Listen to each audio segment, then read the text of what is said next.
నమస్తే అండి. నేను వాణి. నా ఛానల్ ఫస్ట్ టైం చూస్తుంటే ప్లీజ్ లైక్ చేసి, షేర్ చేయండి, సబ్స్క్రైబ్ చేసుకోండి. స్టోరీ మీకు నచ్చితే తప్పకుండా ఒక లైక్ ఇవ్వండి. ఈరోజు మనం వివాహ బంధం 6వ భాగాన్ని వినేద్దాం. సారిక స్వప్నతో ఏమిటి చిన్నపిల్లలా, మళ్ళీ నేను వచ్చేస్తాను కదా ఎగ్జామ్స్ మొదలవగానే అని పట్టుకొని ఓదార్చి వస్తాను బాయ్ అని వెళ్ళిపోతుంది. స్వప్న జాగ్రత్తగా వెళ్ళగానే ఫోన్ చేయి. సారిక సరే చేస్తాను. సారిక ఊరు వెళ్ళిపోతుంది. సారిక ఇంటికి వెళ్ళగానే జాహ్నవి సారికని ఏమైంది అని అడుగుతూ ఏడుస్తూ ఉంటే ఓదారుస్తూ ఉంది. రోహిత్ను పెళ్లి చేసుకో, ఇంకా ఆ అబ్బాయి గురించి ఆలోచించకు అని జాహ్నవి అంటుంది. ఆకాష్ రోహిత్ పెళ్లికి సంబంధించిన అన్ని పనులు చేస్తూ తెలిసిన వాళ్ళకి పెళ్లి శుభలేఖలు ఇవ్వడానికి వెళ్తారు. రోహిత్ సారికతో జీవితం గురించి కలలు కంటూ ఎప్పుడెప్పుడు నిజమవుతుందా అని ఆరాటపడుతూ ఉన్నాడు. పెళ్లి రోజు దగ్గర పడే కొద్దీ సారిక ఆకాష్ కోసం ఆలోచిస్తూ బాధపడుతూ తన ఫోటో చూస్తూ ఏడుస్తూ ఉంటుంది. రోహిత్తో పెళ్లి ముందు రోజు ఆకాష్ రోహిత్ నీతో మాట్లాడాలి అని అన్నాడు. సారిక మెడలో రోహిత్ తాళి కట్టే సమయంలో తను అక్కడ ఉండకూడదు అని అనుకుంటాడు ఆకాష్. ఒక అమ్మాయి సారిక చేతికి గోరింటాకు పెడుతూ మీ శ్రీవారి పేరేమిటి సారిక గారు అని అడుగుతూ ఉంటే ఆకాష్ అని అన్నది తన గురించి ఆలోచిస్తూ.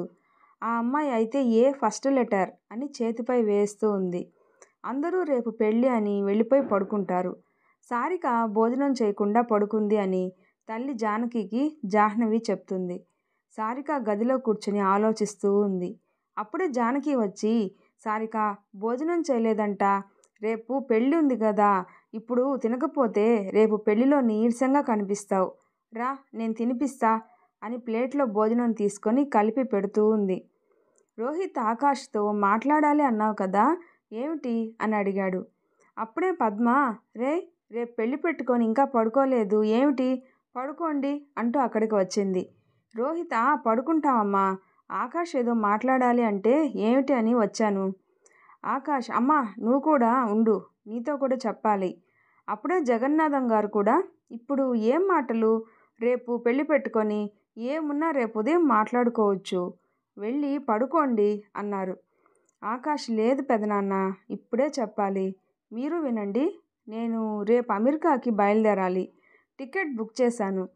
పద్మ అదేంట్రా, రేపు పెళ్ళి ఇంట్లో పెట్టుకొని అమెరికాకు వెళ్ళడం ఏమిటి? రోహిత్ ఏరా, నీకు నా పెళ్ళి కంటే అమెరికాకి వెళ్ళడమే ముఖ్యమా? అయితే వెళ్ళు, నేనేమి ఇబ్బంది పెట్టను అంటూ తన గదికి వెళ్ళిపోయాడు.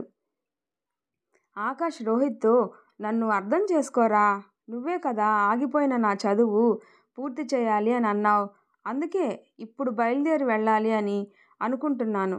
రోహిత్ సరే నీ ఇష్టం, కానీ పెళ్ళి అవగానే మర్నాడు వెళ్ళొచ్చు కదా. ఆకాష్ కోపంగా చూస్తూ ఇప్పుడు నన్ను ఆపితే నేను ఇంక వెళ్ళను, మొత్తానికే మానేస్తాను.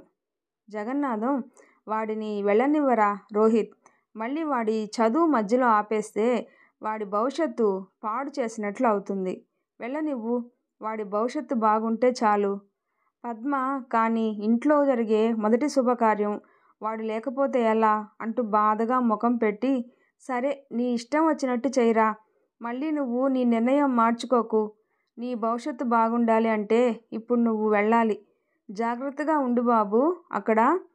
ఆకాష చాలా థ్యాంక్స్, అందరూ అర్థం చేసుకోరు అనుకున్నాను అని గుడ్ నైట్ అంటాడు. రోహిత్ కూడా గుడ్ నైట్ అంటూ ఎవరికి వారు గదిలోకి వెళ్ళిపోయారు. సారిక ఆకాష్ గురించి ఆలోచిస్తూ ఉంది. ఆకాష్ ఎందుకు తనని దూరం పెడుతున్నాడు అని ఆలోచిస్తూ ఉంది. తనకి మెహందీ పెడుతూ ఉన్నారు. సారిక ఆలోచిస్తూ చేతిపై గాయం మచ్చలు చూస్తే గతంలో జరిగిన సంఘటన ఒకటి గుర్తుకు వచ్చింది. సారిక ఒకరోజు ఆకాష్ కోసం ఎదురు చూస్తూ బీచ్లో అటూ ఇటూ తిరుగుతూ ఫోన్ చేస్తూ ఉంది. ఆకాష్ రాలేదు, అయినా అక్కడే కూర్చొనే ఉంది. ఆకాష్ మధ్యలో ఫోన్ చేసి వచ్చేస్తున్నా, ఆలస్యం అవుతుంది అని చెప్పాడు. ఇంతలో ఎవరో ఫోన్ చేసి పెద్దనాన్న ఎవరికో చాలా అవసరం ఉంటే అర్జెంటుగా డబ్బులు ఇచ్చి రమ్మని చెప్పడంతో ఇంటికి వెళ్ళి మళ్ళీ డబ్బులు తీసుకొని వెళ్ళిపోయాడు. సారిక గురించి మర్చిపోయాడు. సారిక చూస్తూ అక్కడే ఉండిపోయింది. చీకటి పడుతుంది కానీ వెళ్ళలేదు. ఆకాష్ వస్తాడు అని ఎదురు చూస్తూనే ఉంది. ఆ తర్వాత అక్కడికి నలుగురు అబ్బాయిలు వచ్చి తనను మాటలతో విసిగిస్తూ ఉన్నారు. అప్పుడు సారిక గురించి స్వప్న హాస్టల్కి రాలేదు అని ఆకాష్కి ఫోన్ చేసింది. ఆకాష్కి అప్పటి వరకు సారిక గురించే గుర్తు రాలేదు. తను ఫోన్ చేస్తే స్విచ్ ఆఫ్ అని వస్తుంది. కంగారు పడి ఆకాష్ సారిక అక్కడే ఉండిపోయిందేమో నా కోసం ఎదురు చూస్తూ అని భయపడిపోతూ అక్కడికి వెళ్ళేసరికి అక్కడే ఎవరితోనో గొడవ పడుతూ ఉంది. చూస్తే రౌడీల్లా ఉన్నారు. ఒకడు సారిక భుజంపై చేయి వేస్తూ ఏదో మాట్లాడుతూ ఉన్నాడు. సారిక చేతి అని చిరాకు పడుతూ వెనక్కి జరుగుతూ ఉంది. వాడు అసభ్యంగా ప్రవర్తించాడు అని తెలుస్తూనే ఉంది. ఆకాష్ వెంటనే వెనక నుండి వెళ్ళి ఒక్క తన్ను తన్నాడు. వాడు దూరంగా వెళ్ళి పడ్డాడు. రేయ్, మా వాడినే కొడతావురా అని ఇంకొకడు వెళ్ళాడు. నిన్ను కూడా కొడతాను. నా సారికతో ఎవరు తప్పుగా ప్రవర్తించినా వాళ్ళకి ఇదే గుణపాఠం అంటూ వాడిని పిడికిలి బిగించి కొడుతూ ఉన్నాడు. ఒక్కొక్కరు ఒక్కో చోట పడున్నారు. సారిక మీద చేయి వేసి మాట్లాడినవాడు కోపంతో కత్తి తీసి ఆకాష్ వెనక్కి వస్తూ ఉంటే సారిక భయపడి ఆకాష్ అని అరుస్తూ అడ్డు తప్పుకో అంటూ గెంటింది. వాడు కత్తితో పొడవబోతూ సారిక చేతి మీద నుండి కత్తి వెళ్ళడంతో చేతికి గాయమయ్యి రక్తం వచ్చింది. ఆకాష్, నా సారిక రక్తం కళ్ళతో చూసేలా చేశావు కదా అంటూ ఈ చెయ్య కదా నా సారిక మీద వేశావు అని చెయ్యి మెలితిప్పుతూ ఉన్నాడు. వాడు అరుస్తూ నన్ను క్షమించండి, ప్లీజ్ వదిలేయండి సార్, నొప్పిగా ఉంది అని ఏడుస్తూ ఉంటే ఆకాష్ అంటూ చేతిని పట్టుకొని అరిచింది. సారిక ఆకాష్ సారికకు రక్తం బాగా పోతుంది అని తను కంగారు పడిపోయి వాడిని వదిలేసి సారిక దగ్గరకు వచ్చి చూస్తూ గుడ్డతో చుట్టి హాస్పిటల్కి తీసుకొని వెళ్ళాడు. డాక్టర్ చూసి కట్టు వేశారు. బ్లడ్ చాలా పోయింది. సమయానికి తీసుకొని వచ్చారు, లేకపోతే ఇంకా సీరియస్ అయ్యేది. చేతి నాడీ దగ్గర కట్ అయింది కదా అని అంటూ ఉన్నారు.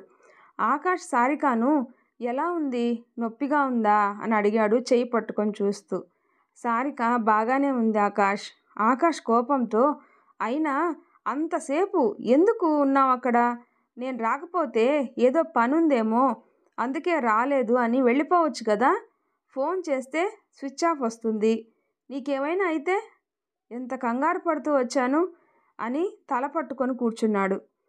సారిక, నువ్వు వస్తా అని అన్నావు కదా, అందుకే వెళ్ళలేదు.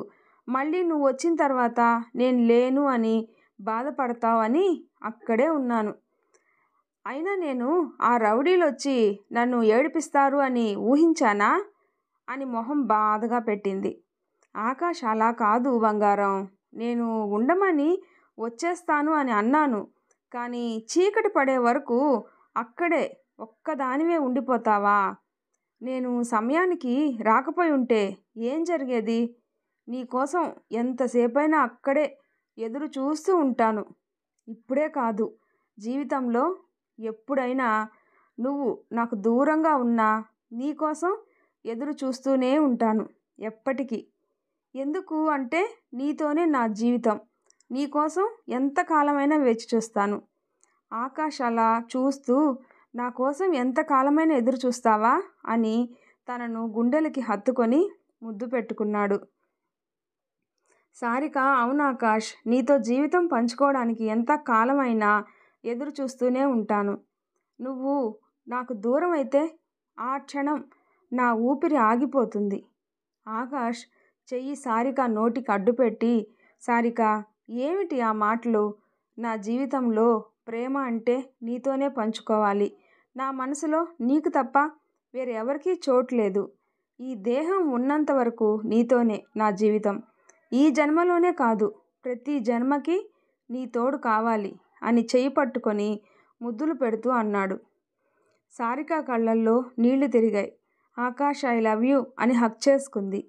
గతం గుర్తుకు వచ్చి సారిక కళ్ళల్లో నీళ్లు తిరిగాయి. అన్నం తినిపిస్తున్న జానకి, ఏమైంది తల్లి, కారంగా ఉందా, మంచినీళ్ళు తాగు అని ఇస్తూ ఉంటే, వద్దమ్మా, కారం కాదు, ఎందుకో తెలియదు, మనసుకి చాలా బాధగా ఉంది అని తల్లి ఒళ్ళో పడుకుంటుంది సారిక. ఏమైందిరా, చిన్నపిల్లలా ఏడుస్తున్నావు? ఓ, రేపు పెళ్ళైపోతే మమ్మల్ని విడిచిపెట్టి దూరంగా వెళ్ళాలి అనే కదా అని తలపై చేయి వేసి నిమురుతూ అన్నది జానకి. అమ్మ సారిక, పెళ్ళైన ప్రతి ఆడపిల్ల తెలిసిన వాళ్ళకి దూరంగా వెళ్ళి తెలియని వాళ్ళ దగ్గరగా ఉండాలి. అదే ఆడపిల్ల జీవితం. సారిక అన్నీ వింటూ, ఆకాష్తో ఉంటే మీరు కూడా గుర్తురారు, అంత బాగా చూసుకుంటాడు, కానీ ఎందుకో నన్ను దూరం పెడుతున్నాడు మనసులో అనుకుంటూ గుండెలో బాధను బయట పెట్టలేక లోనే సతమతమవుతూ జానకి ఒడిలోనే నిద్రపోయింది. జానకి సారికను పడుకోబెట్టి, పిచ్చిపిల్ల ఎలా ఉంటుందో అక్కడ మాకు దూరంగా అని ఆవిడ కూడా బాధపడుతూ వెళ్ళిపోయింది. రోహిత్ను రెడీ చేస్తూ పద్మ, నా కొడుక్కి నా దిష్టి తగిలేలా ఉంది. నిన్ను పెళ్లి కొడుకుగా చూస్తే చాలా ముచ్చటిగా ఉంది నాన్న. ఆకాష్ వచ్చి, పెళ్లి కొడుకు గారు కొంచెం స్మైల్ ఇవ్వండి, అలా సీరియస్గా ఉండకూడదు, ఈ కళ్ళజోడెందుకు తీసేయ్ అని తీసేసి, ఇప్పుడు చూడు ఎంత బాగున్నావో, నవ్వరా బాబు అని చక్కిలి గింతలు పెడుతూ ఉన్నాడు. రోహిత్, రే ఆకాష్ ప్లీజ్ రా, నాకు చక్కిలి గింతలు పెట్టకు అంటూ నవ్వలేక పడి నవ్వుతున్నాడు. పద్మ వాళ్ళని అలా చూసి, చాలరా ఆకాష్, ఇంక వాడు నవ్వలేకపోతున్నాడు అని ఆవిడ కూడా వాళ్ళతో పాటు నవ్వుతూ ఉంది. జగన్నాథం చూసి, రే ఆకాష్, నువ్వు కూడా వెళ్ళి రెడీ అవ్వు, అందరూ వచ్చేశారు.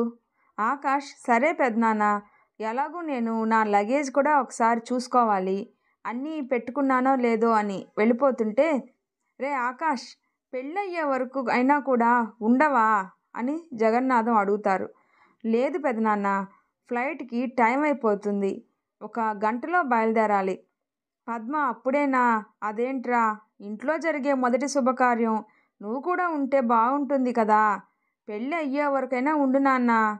లేదు పెద్దమ్మ, ఫ్లైట్ మిస్ అయితే మళ్ళీ కష్టం, నా మాట వినండి, నేను నా చదువు పూర్తి చేయాలి అంటే ఇప్పుడు వెళ్ళాలి తప్పకుండా, మళ్ళీ నా మనసు మారిపోతుంది, ఇక్కడ ఉంటే అర్థం చేసుకోండి. రోహిత్, సర్లేరా, మళ్ళీ నీ మనసు మారితే మా మాట కూడా వినవు నువ్వు, వెళ్ళు, నీ భవిష్యత్తు బాగుంటే చాలు.